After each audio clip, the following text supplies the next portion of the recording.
Hello everyone, we are starting a new reading vlog. This vlog, I have decided to go back to the spinner reel, our July TBR spinner reel, and spin 2 on there and then spin 1 on the master reel to kind of like give us a little more freedom, should I say. So let's look at our spinner reel. Let's look at what says the books that we have left on our July spinner reel. We have read quite a few, and yes, Onyx Storm is still on my July TBR because I have not finished it yet. So let's spin 2 from our July TBR, and then we'll spin 1 from the master reel and pick just kind of a general book. Here we go. I need to record. Oh, I had some dental work done today, and my lip is just now finally not numb. It's weird. Okay, here we go.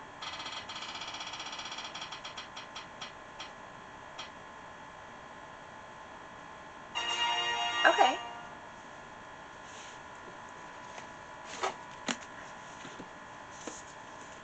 What the River Knows by Isabel Ibáñez. I know literally next to nothing about this book, so I'm kind of okay with that. I don't even really know what genres it kind of fits in. I know it's on my July TBR because it was an author, first or last name, I can't remember. So here we are. What the River Knows. We shall spin again.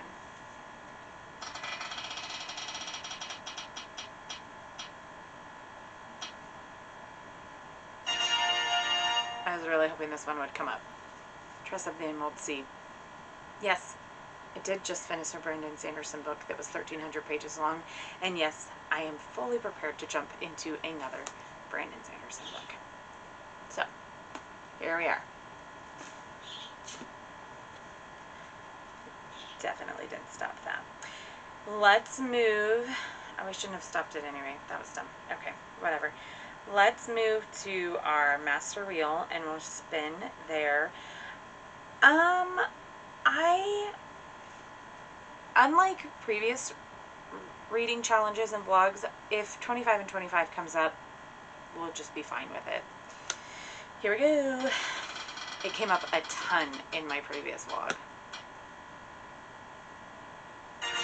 Okay. Author first name. These can get real difficult. Here's our alphabet wheel. I don't even want to look yet.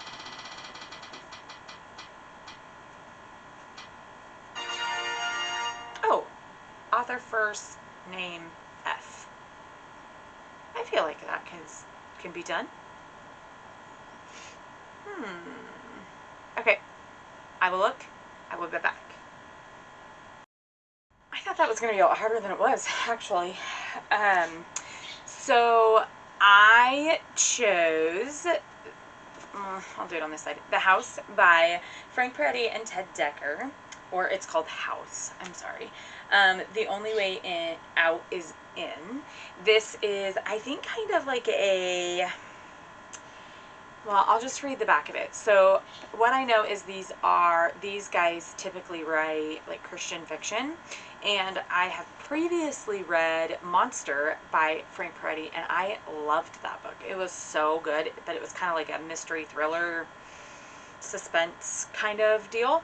So, and I think that's kind of what this is as well. So I'm going to read the back of it. A mind-bending supernatural thriller from the creators of This Present Darkness and Saint. Frank Peretti and Ted Dekker, two of the most acclaimed writers of supernatural thrillers, have joined forces for the first time to craft a story unlike any you've ever heard. Enter House, where you'll find yourself thrown into a killer's deadly game in which the only way to win is to lose and the only way out is in. The stakes of this game become clear when a tin can is tossed into the house with rules scrawled on it. Rules that only a madman or worse could have written. Rules that make no sense yet must be followed. 1 game, 7 players, 3 rules. The game ends at dawn. Okay, we're going for it. I'm not typically a mystery thriller, but my dad read this quite a bit ago and lent me this book to read, and I have not yet. So I'm going to give this a shot, and we'll see see what happens. These are our 3 books for this week. We have What the River Knows, Trust of the Emerald Sea, and House. And can I just say, these are 3 very appealing color schemes. Look at this. Oop, there we go. Look at that. It's like, couldn't have planned it better myself. All right. I don't know what book I'm going to start with. What book should I start with?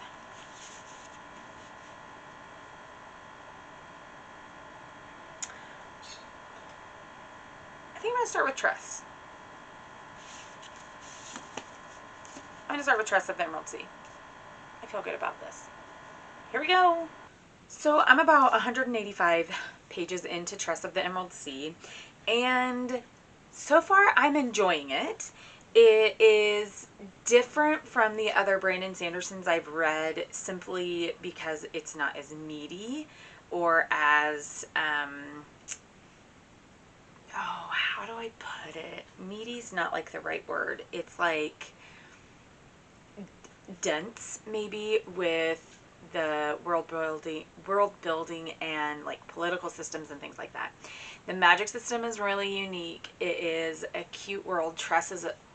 I love Tress as a main character in her quest to save this gentleman that she loves is taking her in a lot of different directions. She's kind of being the hero of her own story, and I really enjoy that. Yeah, it's just an interesting change of pace having come off of Words of Radiance to this. Very interesting. So, I don't know, about halfway through, I guess, and gonna keep on going. I don't know really what else to say except, I will say this. If you've never read a Brandon Sanderson book, this would probably be a really good place to start because it's so approachable. It's kind of funny, really easy to get immersed in what's happening in the world. Tress is a really engaging and likable main character, and you just want to see her succeed. And I think that is a good recipe for delving into a Brandon Sanderson book, because I've read a couple of them now, a couple real chunky ones, and I can say that this is far more approachable than maybe The Way of Kings. So, love The Way of Kings, love the Stormlight Archive right now, but this does seem far more approachable as a novel than maybe one that's this big, right? So, grooving through this book. I'll definitely finish it at some point today. I had to think about what was going on today and if that was a true statement, and it is. But yeah, I'm enjoying this. It's a very easy Brandon Sanderson read. There's not a lot of, maybe that's what it is.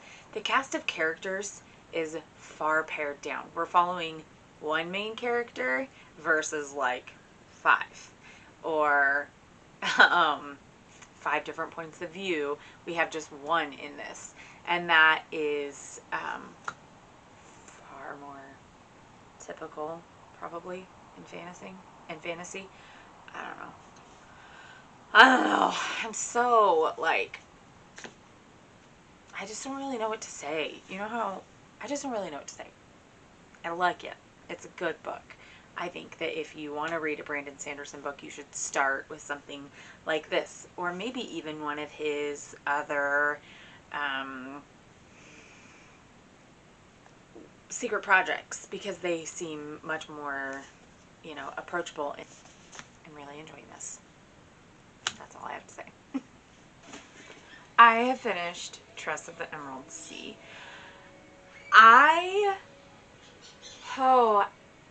How did I feel about this book? I liked this book. I gave it 4 stars because it felt really inventive. It's a Brandon Sanderson writing, and so it's good for the completely unique world, completely unique magic system. Yeah. So this book follows Tress, who lives on a rock in the middle of the sea that is not a sea. And she is in love with this boy who their family sails off one day and he does not come back with them. And so she goes on this adventure to try to find him and rescue him. And it's just very sweet and very cute. There were definitely some things that I was like, wait, back up. I need to listen to that again. Wait, hold on. But there were also so many amazing quotes in this book that I just absolutely fell in love with. So I gave it 4 stars. Definitely an interesting book, but also very, very good. So if you, I think I said it before, I'll say it again. If you have not read a Brandon Sanderson novel and you want to be introduced to his writing, you want to be introduced to the Cosmere, this is a great introduction for that. All of that. So, very good book. I really enjoyed it. The other 2 books we have for this vlog, What the River Knows by Isabel Ibáñez, I believe it's Ibáñez, and House by Ted Dekker and Frank Peretti. I could go into either one of these and feel completely fine about it, so we're just going to flip a coin. Okay? So, heads, What the River Knows is heads, House, tails. Okay? I just can't pick it. So we're going to pull up flip a coin. Let's see. What the River Knows is heads, House is tails. What the River Knows. Okay. That is the next book we're going to go into for this vlog. I know nothing about this book. I typically have been going into books knowing nothing about, but I think I'm going to go ahead and read this synopsis.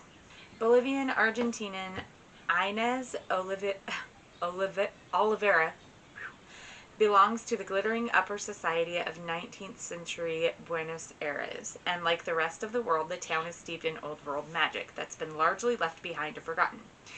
Inés has everything a girl might want, except for the one thing she yearns for the most, her globe-trotting parents who frequently leave her behind. When she receives word of their tragic deaths, Inés inherits their massive fortune and a mysterious guardian, an archaeologist in a partnership with his Egyptian brother-in-law. Yearning for answers, Inés sails to Cairo, bringing her sketch pads and a golden ring her father sent to her for safekeeping before he died. But upon her arrival, the old world magic tethered to the ring pulls her down a path where she discovers there's more to her parents' disappearance than what her guardian led her to believe. With her guardian's infuriatingly handsome assistant thwarting her at every turn, Inés must rely on ancient magic to uncover the truth about her parents' disappearance, or risk becoming a pawn in a larger game that will kill her. The Mummy meets Death on the Nile in this lush, immersive historical fantasy filled with adventure, a rivals to lovers romance, and shocking twists and turns. Thoroughly intrigued. I am all in on this.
I am roughly, I don't know, this far into this book.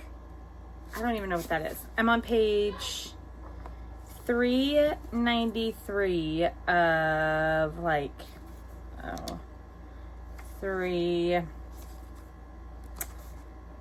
I'm sorry. I'm on page like 293 of 395. So about 100 pages left in this book to go. Here's what I know. I'm really enjoying this book. This is following our female main character named Inez Oliveira. I just have to get that right. Who is from Argentina, and her parents are archaeologists, treasure hunters in let me look. Oh my gosh. Okay, seriously, one page too far. Her parents are archaeologists, treasure hunters in 1885, 84, 85 Cairo. And they go missing, and she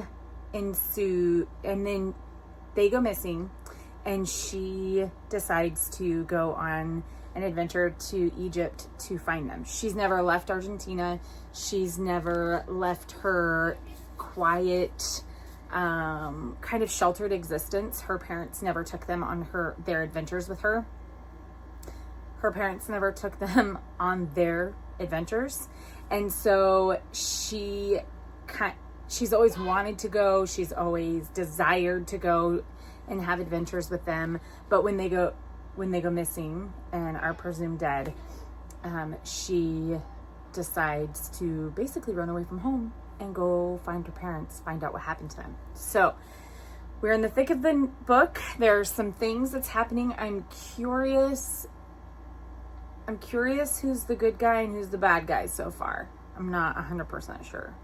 So, really loving this. Isabel Ibanez has just a fantastic way with writing. She's a great writer. So, yeah, I'm going to likely finish this very, very soon, in the next couple hours for sure.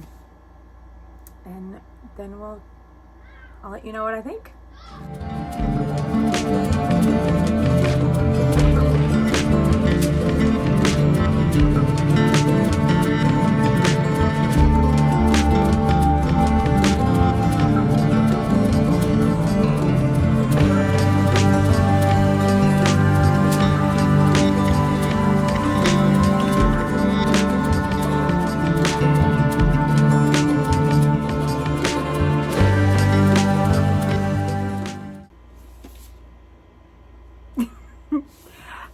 I have finished this book. And what even is the last page? And what does it mean? This is where not mood reading really frustrates me, because I desperately want to move in to the second book. I think it's What the Library Hides. I think that's what it is. Anyway, oh my gosh, this was so good. I haven't assigned it a star rating yet, and I think I'm going to give it 4 stars, because while totally enjoying it, it just didn't give me like 5-star feels. 4 stars, totally above average in my rating scale. So it's still a stinking incredible book, but I am in love with Whitford, and Inez is spunky and tough and figuring out who she is in the midst of all of this weirdness that's going on in her life. And like, when I tell you there are twists and turns and plot craziness, there is in this book. I spent half the book thinking someone was the bad person, only to have it switch up later, but then maybe to come back around. I'm not really sure. Excellent book. Would recommend. Isabel Ibanez knows exactly what she's doing when she's writing. So, very, very good book. that means that it is time to hop into House by Frank Peretti and Ted Dekker. It'll be kind of interesting, the evolution of books for this vlog. I had, what was it? What did we read first? Oh, we read Trust of the Emerald Sea first, which was a total fantasy book, to move into What the River Knows, which is like magical, historical, fantastical, I don't even know, to mystery thriller. This is a very diverse week we're working with here. So, let's hop into this.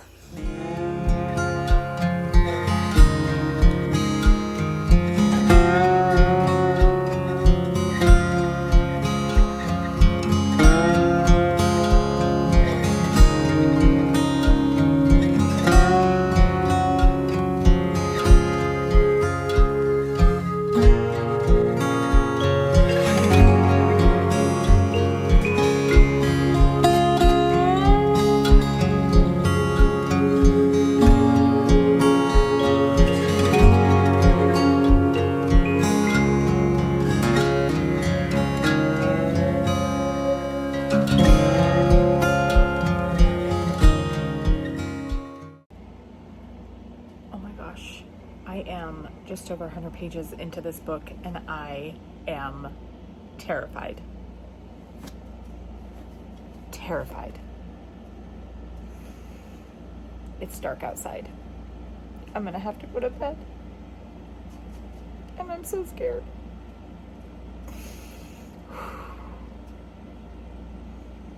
Okay. This is a scary book.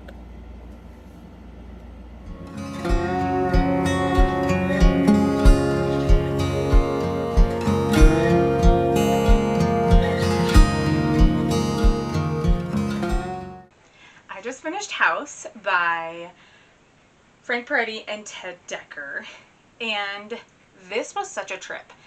This book, I don't even know that I accurately know how to describe. So it's a Christian fiction book, and it's like a horror thriller, which sounds funny to say together, but it is wild. It is a trip. I was reading it last night before going to bed, and I looked at my husband and I said, I am terrified to go to bed right now. I am so scared, because this book takes you on such a psychological trip. I just don't even know how to accurately describe how crazy this book was. Very good. I think I'm going to settle on 3 stars, primarily because horror, thriller, mystery, not my genre. But I had a blazing good time with this book.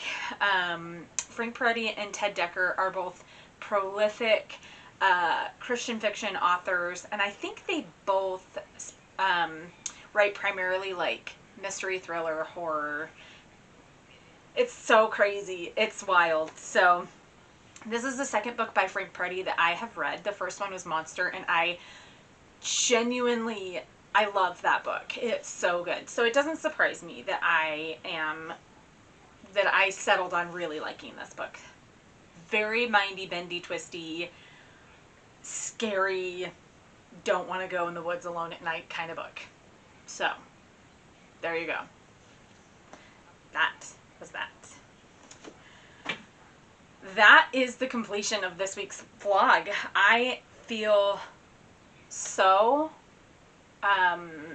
accomplished. We knocked off another 2 books off of our July TBR. We started with Trust of the Emerald Sea, then went into What the River Knows, and ended with House. So 3 kind of different genres, pretty much.